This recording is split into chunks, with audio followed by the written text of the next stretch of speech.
Did this thing just mute me for nothing? It was unmuted at first. Grand Rising, everybody. Hey, Lolita. Evangelist, hello there. Hey, Miss Dolores, hello there. How are you? Teresa, hello, hello, hello. I hope everybody is having a good Monday so far. Yeah, this thing, I was unmuted and then it muted itself. Monday is Mondaying per usual. Monday is Mondaying, guys, per usual. My Mondays are never smooth. All right, guys. I hope you had a great weekend. If you haven't done so already, please take a second to share. Also, guys, all week shows up until Thursday has already been posted. If you haven't done so already, please make sure that you definitely go and hit your notification bell so that you can get your alerts for the show. Hey, Miss Ree, hello there. How are you? Trawana, hello. Off work today, so I get to catch you. Period. Um, so make sure that y'all go and turn because we have a lot of true crimes. It's a lot of trials going on right now. I don't know if y'all noticed, but it's a lot of like high profile true crime trials that are happening. And we're gonna uncover them all this week, okay? There's actually 4. So all the way up until Thursday has already been posted. All right. Make sure that you do take some time to get your engagement numbers up. Miss Evangelist right now is top number 20, top number 1 on YouTube as far as engagements. Okay, so make sure that y'all definitely get those numbers up. Hey, been a long time. Yes. Hey, Mr. Soso. Hello there. How are you? Alrighty, y'all. So today we're going to get into the case of Collin Griffith. Have you guys heard about him? This young man here is dangerous, okay? And I say that he's dangerous. Hey, Nail Star, I say that he's dangerous for him to be able to do what he did and it end the way it ended. It's crazy, okay? But let's get into the deets of everything. Let's get into it, okay? I've been wanting to talk about this show. I swear, this topic. Alrighty, so Collin Griffith, y'all, Griffith. He's a 17-year-old teenager who stood trial for the alleged murder of his mother. His mother's name was Catherine. This happened on September the 8th of 2024 down there in Florida. So the case had gained a widespread attention due to the disturbing complex in nature of the case. Okay.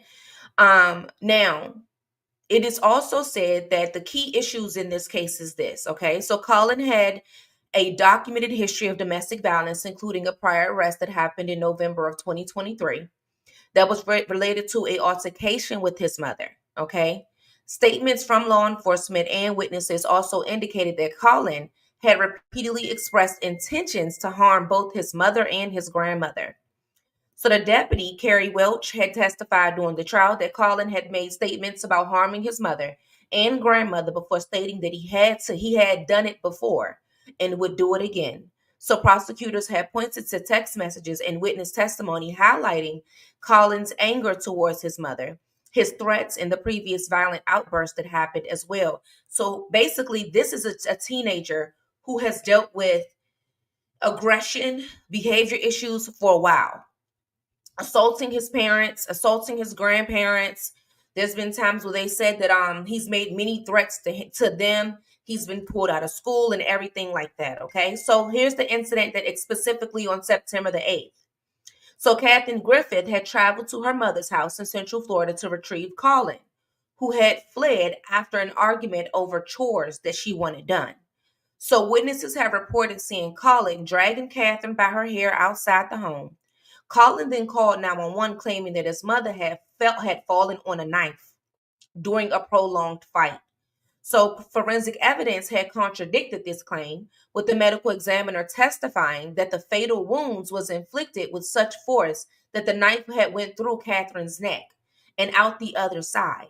Okay, so the defense had then argued that Catherine was known for violent outbursts and erratic behavior, while the prosecution had insisted that Collin had a deep hatred for his mother that was carried out in a deliberate attack. Okay, so when he was charged, there was a debate of self-defense or homicide. Okay, so the defense had painted that Catherine did have an unpredictable and abusive type of behavior with her when it came to her being a mother. She said they also claimed that Catherine would allegedly beat Collin with belts, force him to perform physical punishment, and once handed him a gun. instructing him to kill her. So Collin's grandmother, Susan, had testified that Catherine had a history of attempting to unalive herself and suffered from mental health struggles. So prosecutors also countered that Catherine was attempting to provide a better life for Collin and that he had reacted violently when disciplined or denied privileges. So a forensic investigator had noted that Collin had displayed no signs of defensive wounds, suggesting that he was not under immediate attack when he had fatally stabbed his mother. So they also had spoke with a psychologist to go over some behavior evidence. Oh, my phone's going off today. Um, 1 second, guys. Alrighty. So law enforcement officials had testified that Collin had requested to be institutionalized under a Baker Act, stating that he either wanted to harm himself or his mother. So Collin had then reportedly described having different personas, which one persona was known as Collin 1, who just wanted to survive, and then you have Collin 2, who protected him and killed for him. So witnesses and detectives had noted that Collin had a pattern of manipulative behavior, showing respect and gratitude only towards those who bought him gifts or provided him with material possessions. Testimonies also revealed that he had manipulated family members, often throwing tantrums when denied luxuries like Starbucks, video games, and access to his cars. So a lot of this is happening a lot in society, guys, when it comes to children, these technologies, the things in which they feel that they want and desire. And if they don't get it, they are harming their parents. This is happening more than what people want to recognize. So the previous killing, okay, now get into the previous killing. This is what makes people wonder, did Collin kill his mother in self-defense, or did he kill his mother in straight homicide? And the reason being is because Collin already had killed his daddy. Okay. This wasn't the first time that Collin was facing justice.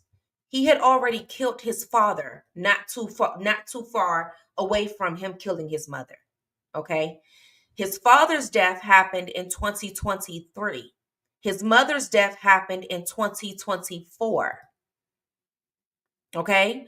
So February the 14th of 2023, Collin has shot and killed his father, Charles Robert Griffith, out there in Oklahoma. So the 15-year-old, who was then 15 at the time, had told the police that his father had cornered him in the house, and in an act of self-defense, he had shot him once in the chest and once in the head.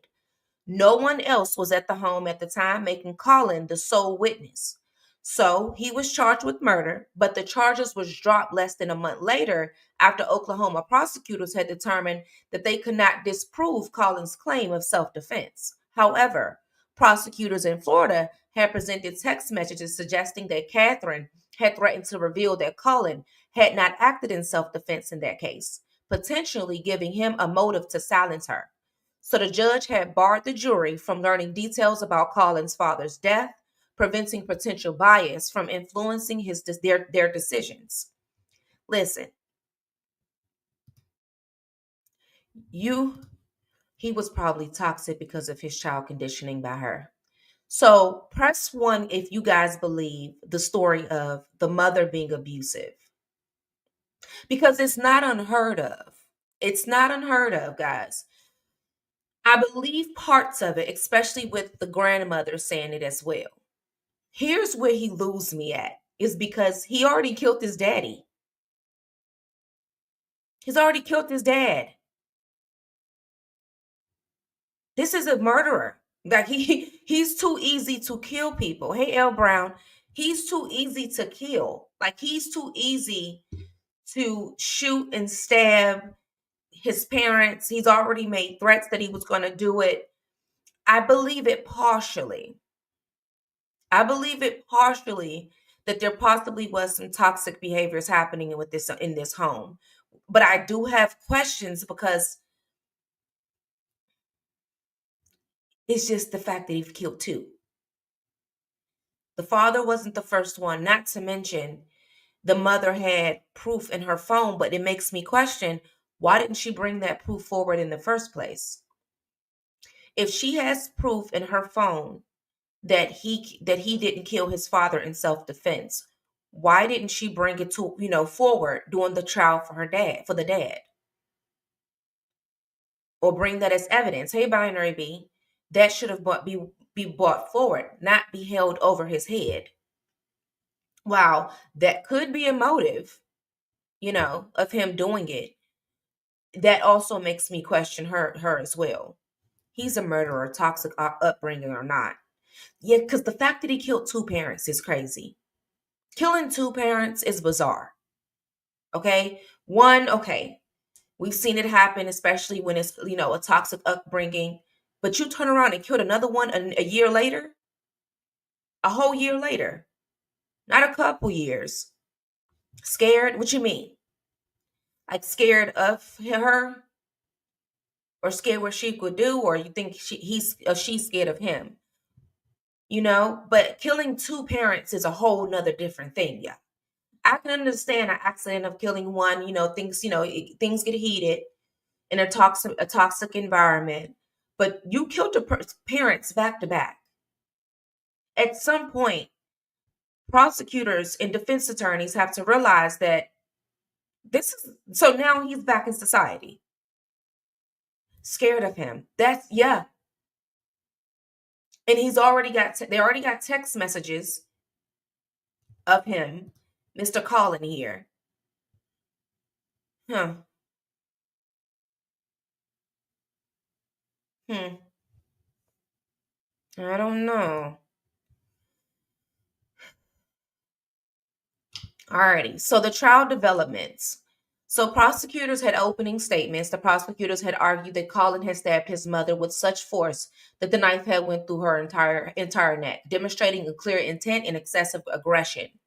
So the defense opening statement, the defense had argued that Catherine was erratic and unstable, implying that her behavior had provoked a reaction from Collin in self-defense.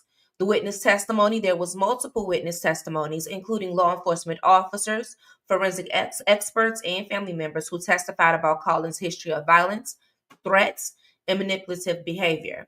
Medical examiner's testimony. So the forensic pathologist had confirmed that Catherine's neck was not consistent with an accident or self-inflicted injury, but was instead a homicide caused by another person.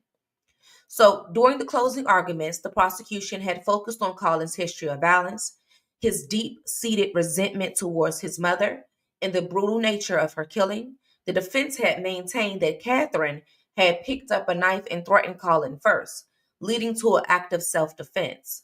So the outcome: on February the 5th of 2025, the jury had acquitted Collin of murder, determining that the prosecution had failed to meet the burden of proving guilt beyond a reasonable doubt. So the reaction, so the Polk County Sheriff's Office, who's Sheriff Grady Judd, I love him, by the way, publicly had expressed his disbelief that Collin had murdered his mother, and announced that the investigation into his father's death is remaining to be ongoing. I'm with Sheriff Grady on this one. There's the reason why the Sheriff Grady believes that this boy is a killer. I believe that this child is a killer. Either this is, let me tell you what this is giving me, guys. This is giving a spoiled brat. That's what this is giving me. It's giving me a child who's used to getting what he wants, and when he doesn't get it, he turns into a menace. That's what this is giving me. A lot of times, children that don't get the proper discipline, when it comes for them getting discipline, they go crazy. And when I say crazy, killer crazy. And it's the simplest things, i.e. Starbucks, game systems, and things of that nature. This is giving very much a spoiled brat whose parent ain't give him the right things that he need. Y'all know that what we was used to back in the day. They didn't give him the right things that he need, and it backfired. Because I believe that he killed both of his parents in cold blood. Now, what the resentment came from is a whole nother thing. There could be some resentment there about something. What? I don't know. But killing two parents a year apart from each other, at some point, society have to realize that this young man is a danger to us. Now he has been, he's out in the world waiting for someone else to tell him no. And who knows how far this can go. Because if you would kill both of your parents a year apart, you would do anything to a stranger, an employer, a co-worker, a fellow student at school. You will do, who knows? He's not safe to be out here. You shot one and stabbed the other. And the evidence point to the fact that you stabbed your mother so much that the knife went through. So it wasn't like a defensive back off of me. You literally meant to do what you did. That's not defensive. Not to mention the text messages of you saying what you would do to your parents. The threats that you have made to your parents. Now, don't get me wrong. The mom could have been very much toxic. We've seen that before. We've seen where parents can be very much toxic, and the children end up being way more toxic than the parent.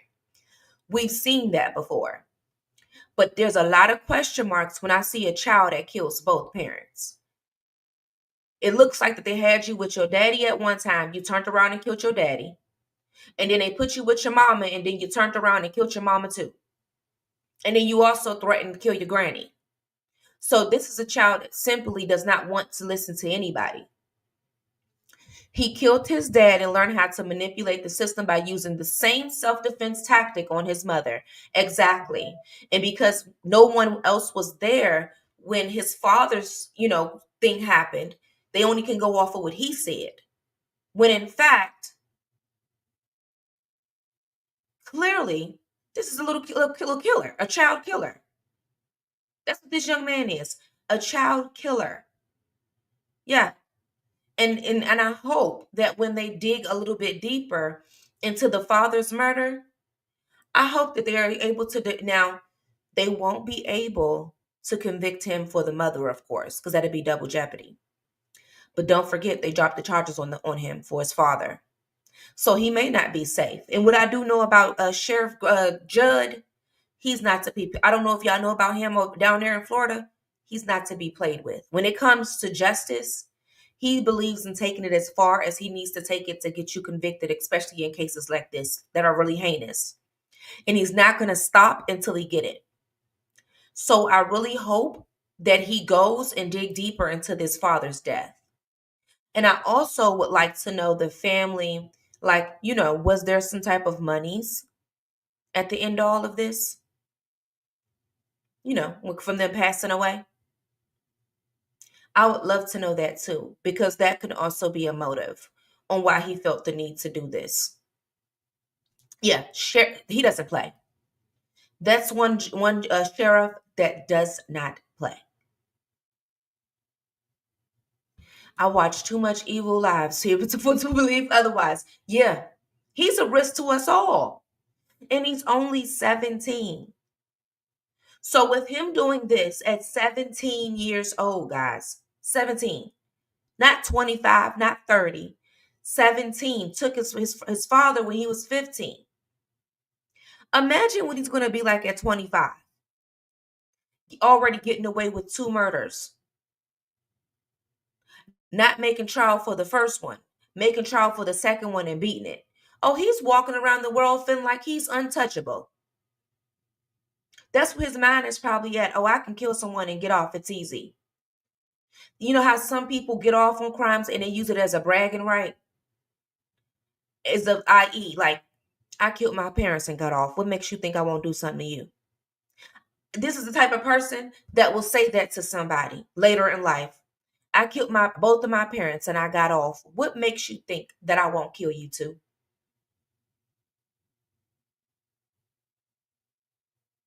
Yeah. If a child kills both parents, I have to ask what did they do to the young child to generate such anger and hate? Because when my mom couldn't get me to hate my dad, she defaulted to CPS. I definitely can understand that too. Something had to be going on in this household. Now, what it was, I don't know. Either something had to be going on, or this is just because, believe it or not, there's a thin line between toxic and just a child that is spoiled. And no matter how much you try to give to this child, No matter how much you try to love to this child still turns out a menace. We've seen it happen many times. And it's because the child is so used to having what they want. So when you don't give them what they want, they turn into this right here. And it's because they're not used to hearing no. That's what it is. And you got to think about it too when you look at that. When all they're saying is that she would say certain things to him. To a child that's like this, that can be something as simple as discipline. Either you do this or you do these chores or you're not going nowhere. And how she's saying it could be considered abuse to him. That as well. And that's because this is a child that is not used to having no said. So even the mildest way of you're going to do what I tell you to do, or so and so is going to happen, will be considered abuse to this child. That happens too, and it's because they're not used to their parents handing down a iron fist when it comes to what they want what they want done in discipline. So when their parents do it, that's abuse. That's toxic. That's aggressive. you know so it's one of those things. But if this has been happening premature Karens, Darren, scary Terrys, because we have to say, now Johnny, you have hurt mommy's feelings, or else it's child abuse. Exactly. That's exactly what I'm talking about. Because there are kids that, like, because they're so used to, oh, just please sit down. you know, and the moment their mama raised her voice, I said, sit down, and I meant it. Why are you yelling at me like that? And she haven't even said anything.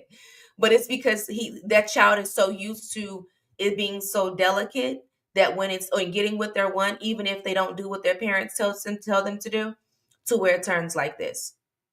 And it's kind of crazy. It's crazy because you would think if it was that bad, he would be afraid of them. Wouldn't you think he would be afraid of both of his parents? He didn't kill his parents together, okay? He killed the parents in two separate locations. So it looks like that when one parent couldn't deal with him, the other one sent him to the other parent. So maybe mama couldn't handle him. So guess what? I'm going to send you to your daddy. Nope, I'm going to kill him too. Send you back to your mama because your daddy is dead now. Nope, I'm going to kill her too. Like that. They should have been raised by minds. Yeah, like it's y'all will be and that's why we're seeing so many cases of children killing their parents over video games, not being able to go outside, parents telling them no, so they shoot them, stab them, something like that. Like that's why we're seeing them type of cases, and it's because it's parents who they are afraid to discipline their children. I'm not saying knock your child upside their head, but you don't. When a parent is parenting 24/7, your child know when not to play without you laying your hands on them. I promise you. But it's when you get all laxed and you don't discipline the way that you're supposed to, and you don't stand on business, that they begin to play with you. When your child, when you have been properly disciplining your child of what's not going to be allowed, what you expect and what you're not going to expect, you're never going to have to raise your hand because your child knows mommy ain't going, daddy ain't going. And you can sometimes just look and they know they better straighten up or fly right. What you gonna do? Because this one ain't what we doing. And you don't gotta lay not one hand. But it's these parents that try to give their children's leniency. They all never tell them no.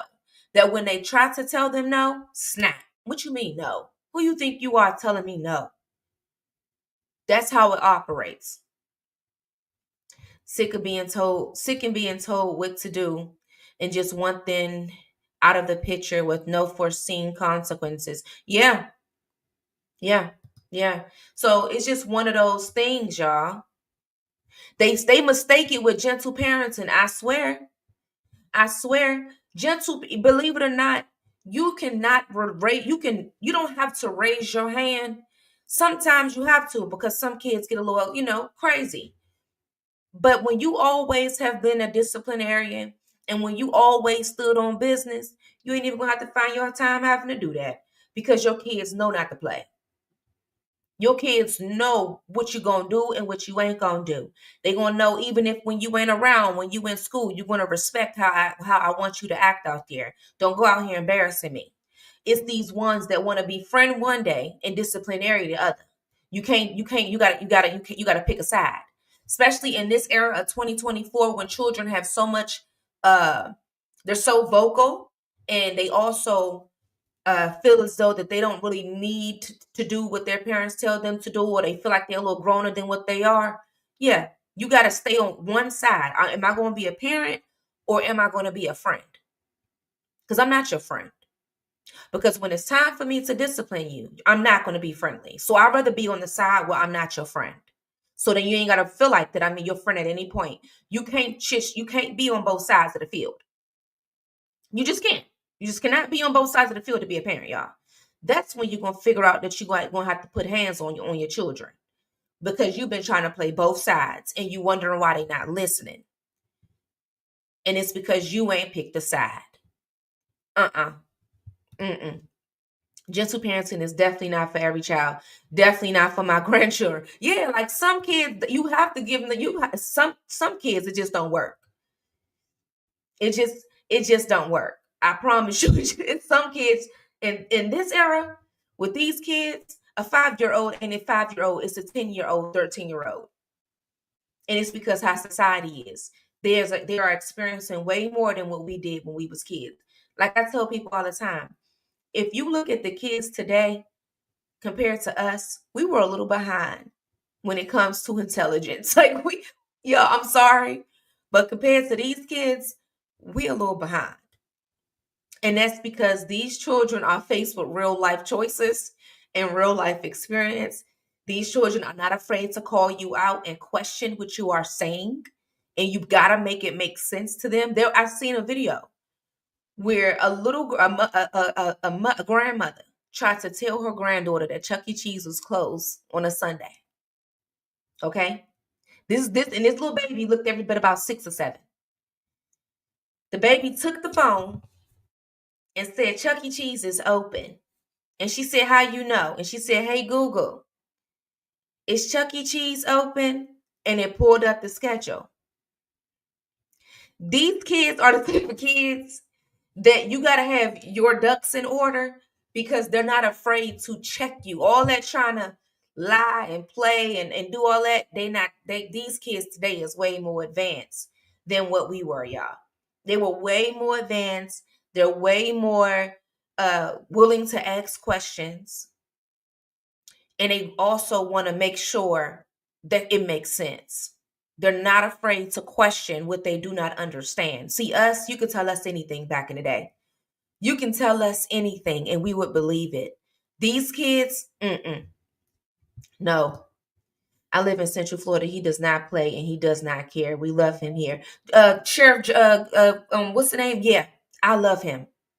Whenever I see that he's on a case, Miss Reed, I know that he is about to. In the press conferences that he do, he speaks with a lot of passion. Sheriff Judd do a lot of passion, and he do believe in bringing the right justice to the right people that need it. He does not care about the political stance or anything. I really, really like the way that he do. I really do. Um, I love covering cases that he's on top of.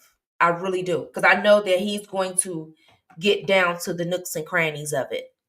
And he's not going to care about what nobody thinks about it, how the thoughts of it. He's not going to care. I really like his cases.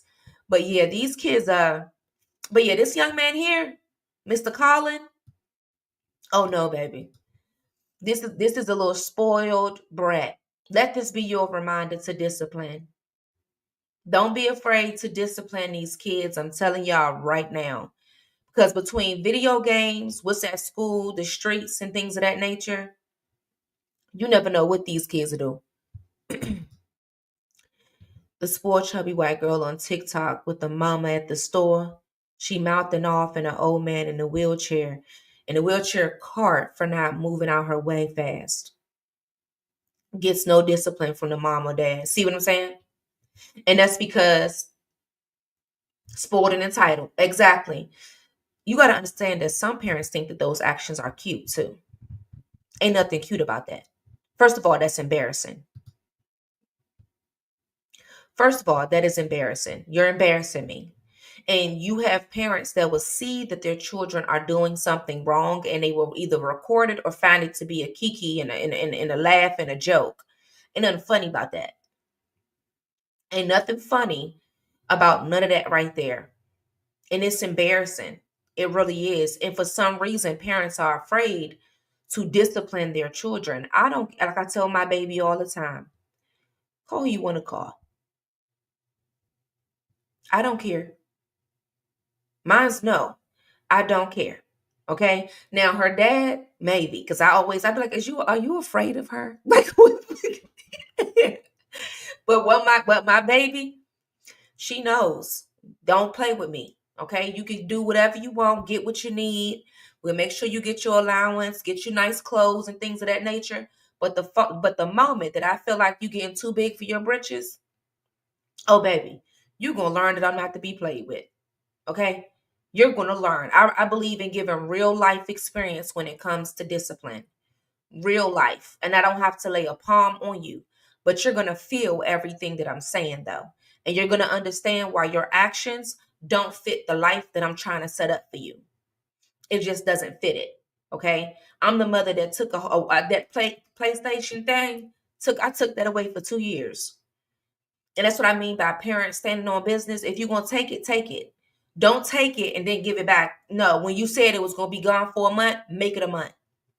And if they keep playing, make it a month more. Stand on business. You have some parents, they'll say, keep on and I'm going to take the PlayStation. The kid do something else. Keep on and I'm going to take the PlayStation.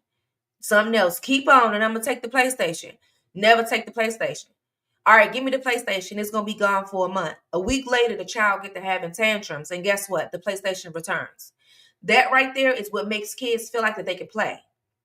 And when it's come times for discipline, they snap like this because they know they feel like that they can win you over with their actions, with their behavior. I know that if I act out, mommy will give me the PlayStation back.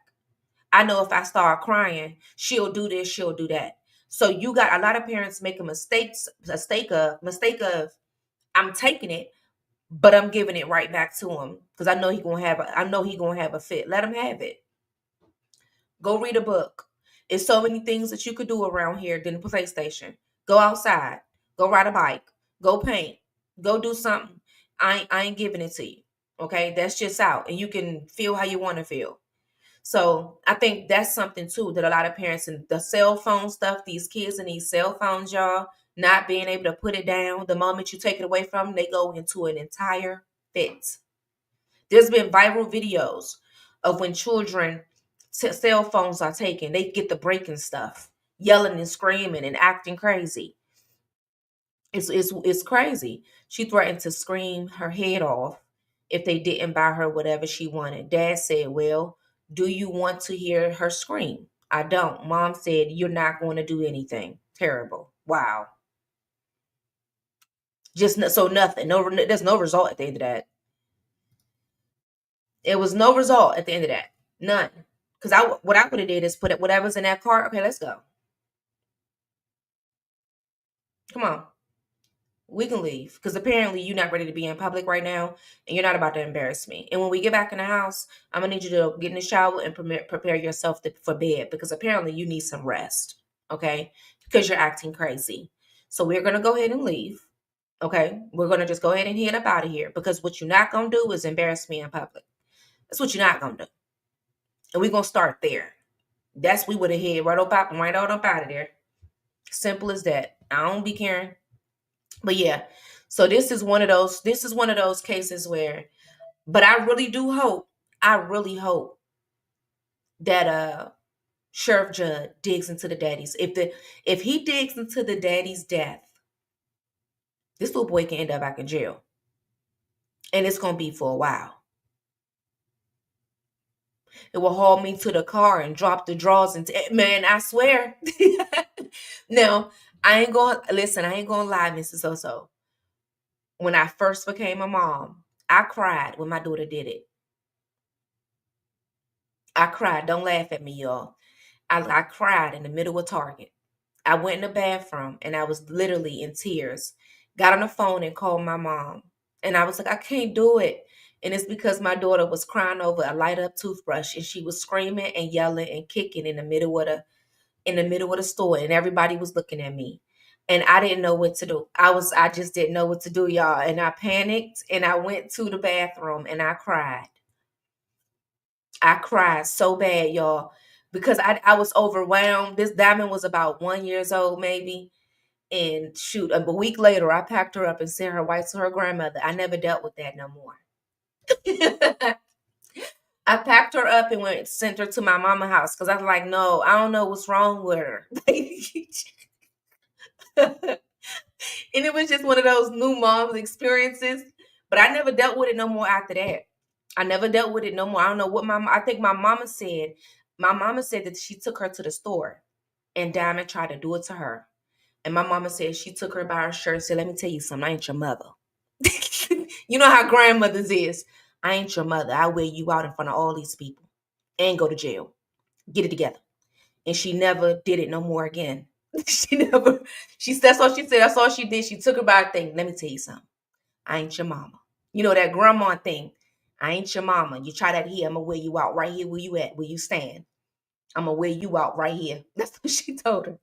And so she never did it no more. She never acted up crazy in the store or anything like that. No more. I never dealt with it because she stood on business. She stood on, and I never dealt with Diamond doing that.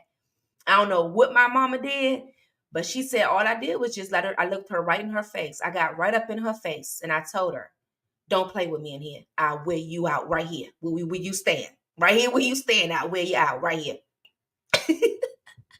We grandmas don't play. Yeah, so I never dealt with it no more. After that, she was good in the store. My sister does that stupid soft parenting. It's so annoying. It's pointless. A child isn't going to listen to you if there's no zero sense of fear or repercussion of their actions. That's true. Yeah. And that's the thing. A lot of people are afraid because, CPS and things of that nature.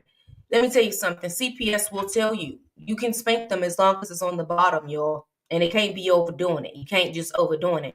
But people are afraid now to get their children taken. They are afraid because how CPS been taking kids and things of that nature.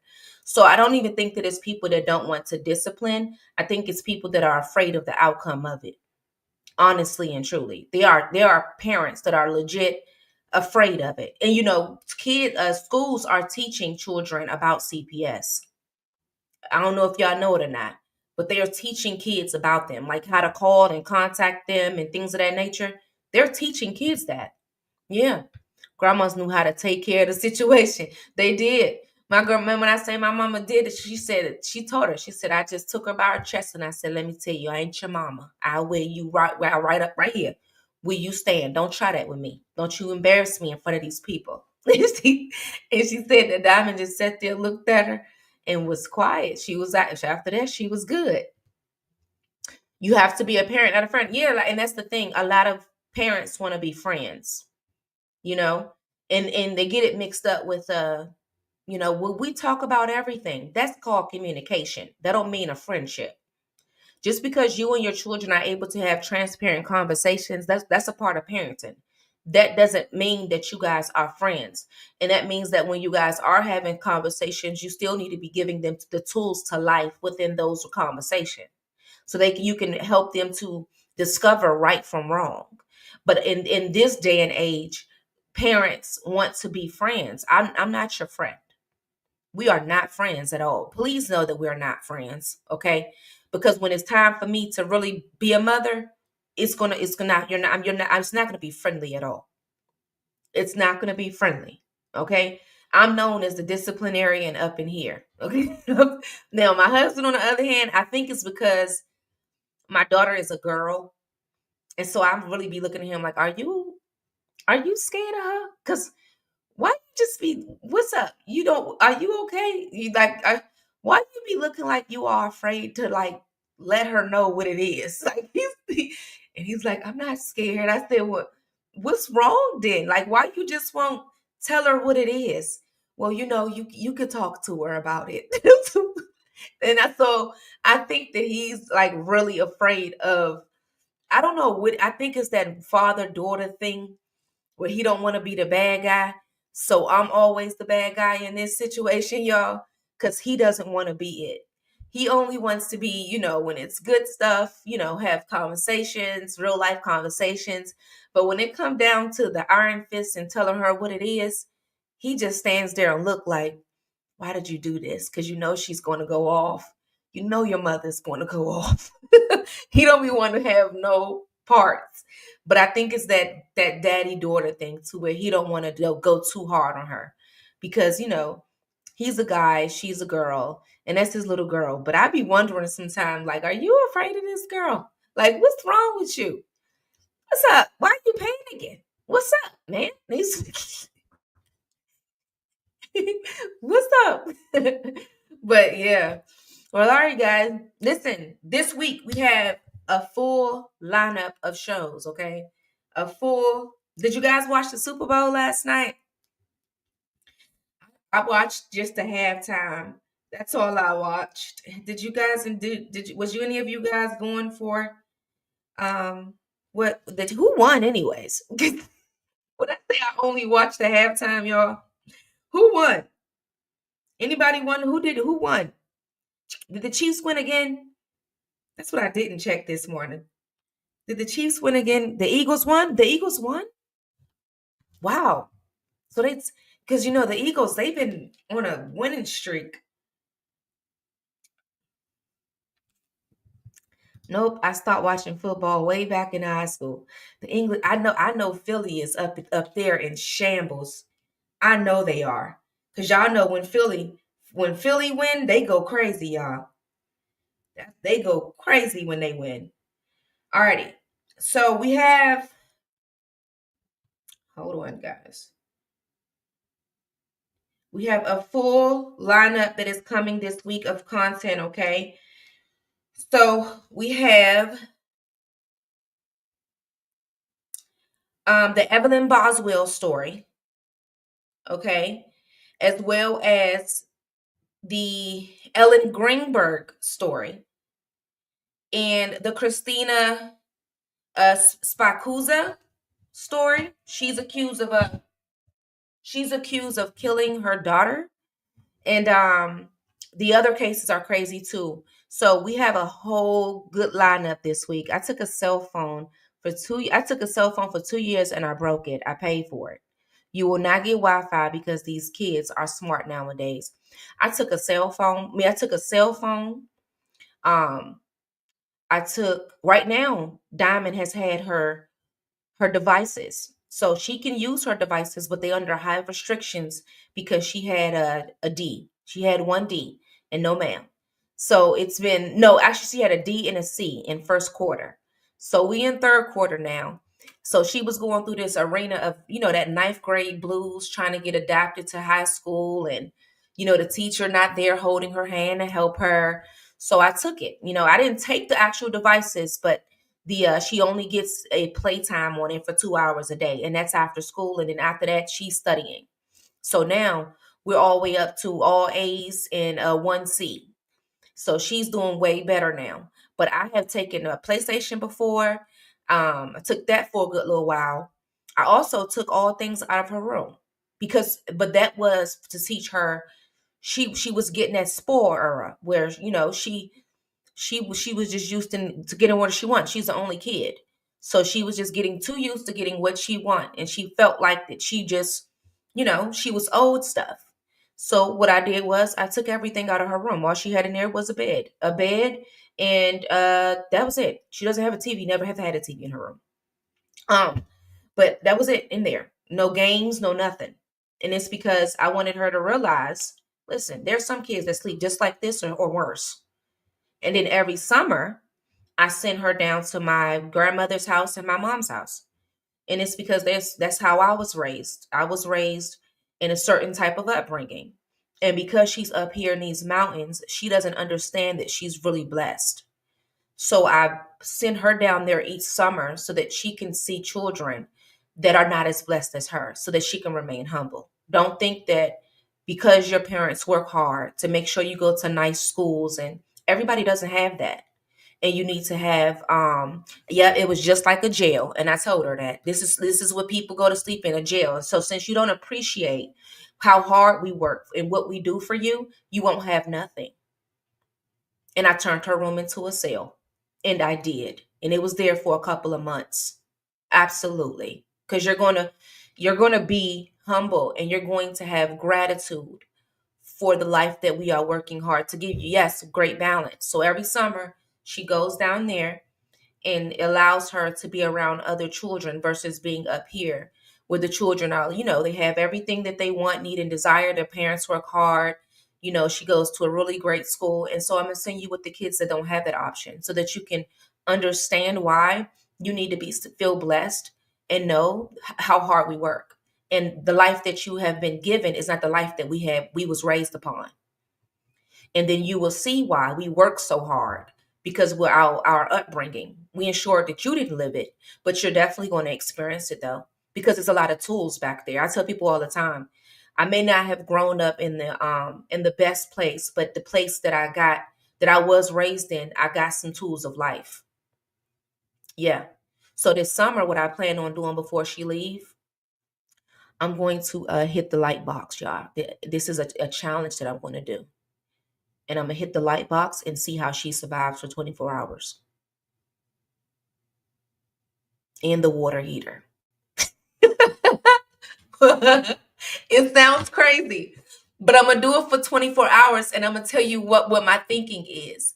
I don't know where my baby is going to be at, but I know one thing. My baby don't know to get candles. Okay. See, us, we know. We know that if the water is out, boil you some water and wash up in the sink or pour it in the bathtub and put some cold water in it, and there you go. There are some children, because they've never had to experience that, they don't know what to do. So I don't know where my child is going to be later in life, but what I don't want her to be is not having the means of survival. She has to be able to survive alone in all aspects. Um, Make a lot of sense though. Yeah, a lot of y'all kids will not turn the lights off in your house and watch how your children will not grab a candle. They're going to cry.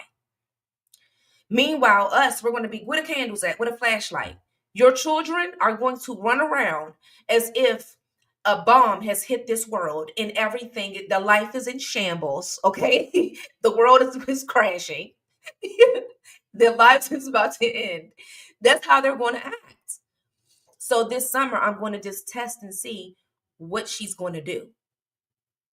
What are you going to do? I want to see what you're going to do. You may be off at college one day, and you living in your place, and something may go on where water pipe in the area may go off, and you guys may lose water for a little bit. What are you going to do?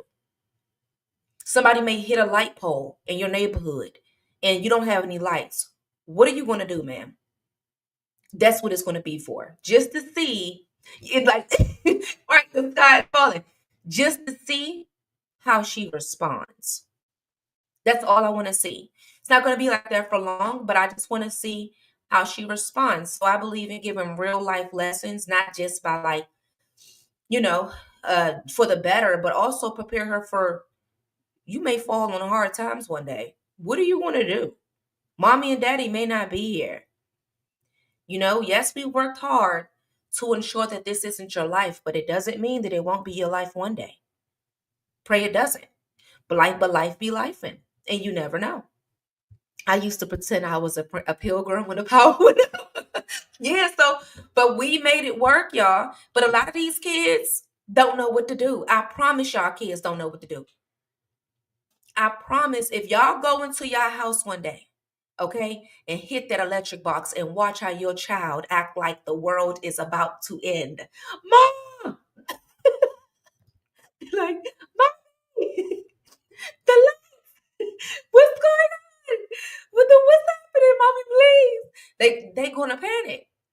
So yeah, I believe in giving little life trials and lessons just to, get her accustomed to the real world. It's a real world out here. And I ain't gonna always be there with you, baby. to help you out. You ain't gonna always have mommy and daddy. Um, I know about the outhouse. I didn't know about an outhouse until like my granny told me. Cause she was like, yeah, me and my siblings used to have to go to the outhouse. I'm like, what's that outside house? What's that? Like outside house? She's like, no, it's a bathroom. I said, the bathroom? I said, but why you called it that? She said it was outside. That's why. Outside, the outhouse is like outside. I said, y'all had to go in there like at nighttime? So in the middle of the night, you have to go out there? And she was like, yeah, in the middle of the night. We go out to the outhouse. And I'm like, but so the bathroom wasn't in. I was so confused when she told me what it was because I swear I did not know. And I was like, so the bathroom wasn't in the house? And she was like, no, baby, the bathroom was outside the house. So we had to go to the outhouse to use the bathroom. When I say I was confused, I'm like, what it look like in there? I really was like, I was really confused. But yeah, you have to give your children lessons, y'all. Especially in this day and age where like these children feel like their life is just handed to you, not realizing that your parents had to work hard. Your parents had, and a lot of times your parents had to come from a real bad place to even get to where they are. And then you understand why they work so hard and why they be on you so hard. And it's because they had to grind to get there. But a lot of kids, they really think that life just was made this way and not realizing that their parents had to strive hard. But I do believe in the lessons in which I was given from those times, in which I do want my daughter to have some of those things because she doesn't have them. Y'all should have seen when I first gave her this when I knew it was a problem before I get out of here. I knew it was a problem, y'all, when my daughter didn't know what Kool-Aid was. I said, oh yeah, I done messed up. I failed her. I really felt like that I failed my child, y'all. Because she really didn't know what Kool-Aid was, y'all. And I'm sitting there like, you don't know what this is. And she's like, no, what is it? I said, it's Kool-Aid, damn it. Yeah, but why is it in the pack? I said, you drink it, you make it, and you drink it. She was like, so how does it taste though? I was like, what? I said, you know. And so I had to think to myself, you never gave this baby Kool-Aid. I was raised on Kool-Aid, yes. But she never, and that's when I said, yeah, we got to get you some lessons of survival, baby. Because you ain't always had these nice flavored juices. And she never, but she still don't like it. She had it before, but we still don't get it though.